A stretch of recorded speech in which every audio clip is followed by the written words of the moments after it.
Development versus maximization. Explain. So we kind of got into this and led into it with the last topic. Is Kyle Shanahan really adept at developing players, or is he more reliant on being able to put players in the best position or system to succeed? And this has come up several times this year when we're not talking about the quarterback position. When Kyle appears to expect players to develop themselves.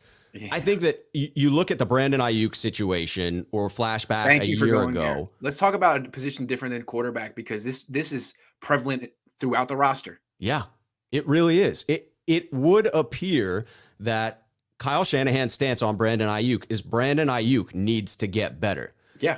The question that I have is, as a coach, what is your role in that, Kyle Shanahan? How do you not bear the responsibility of developing that? And Wes Welker, you hired a wide receiver coach who was pretty inexperienced. He's Wes Welker. He had a very particular skill set. He's a 5'7" slot receiver. What does he have to teach Brandon Ayuk? They have nothing in common. And where is Wes Welker's track record of success developing developing wide receivers? Ayuk hasn't improved. Debo's having a good year. Debo Pettis can get better.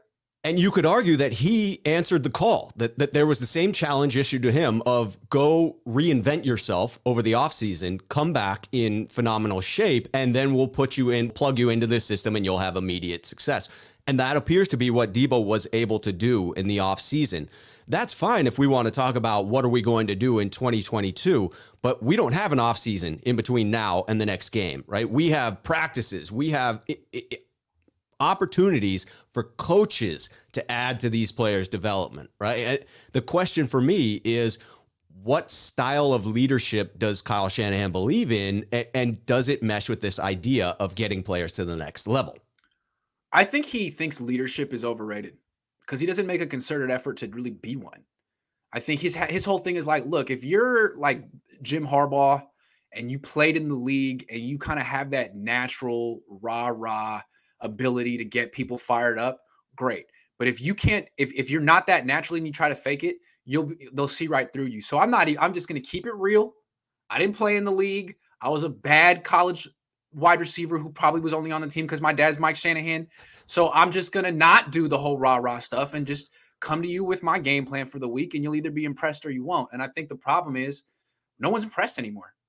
For years it was like, man, starting in 2016, it was like, dude, this guy's hacked the system. This guy's got it. He's in the matrix. He's got people wide open. If only he could just get guys who could execute his brilliant stuff. But now it's like, dude, I think you might be stuck in 2019, man. I don't know what's going on here, but you haven't joined the rest of the world in 2021. Please join us, Kyle.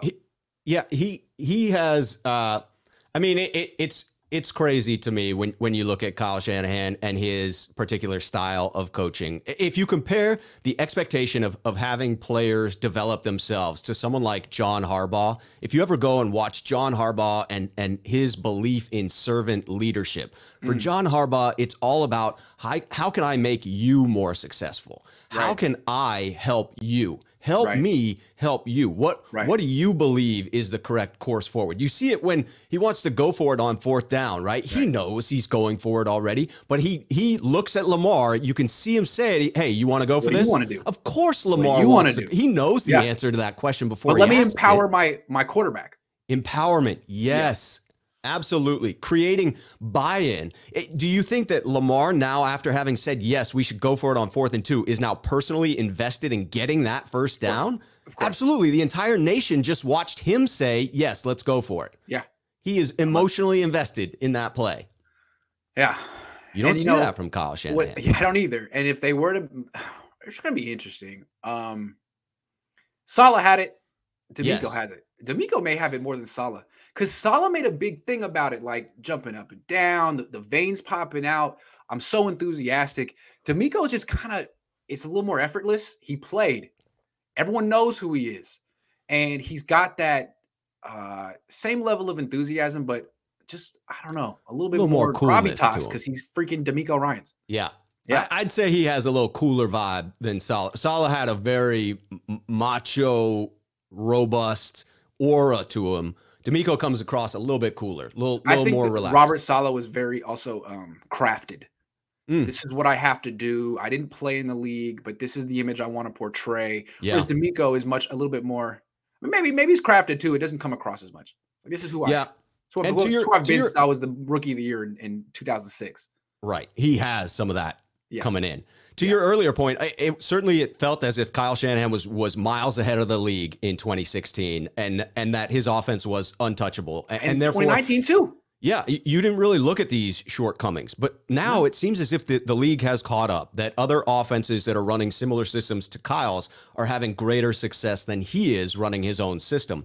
So you have to start looking at these deficits. You have to start looking at what are the areas that Kyle needs to improve in the offseason.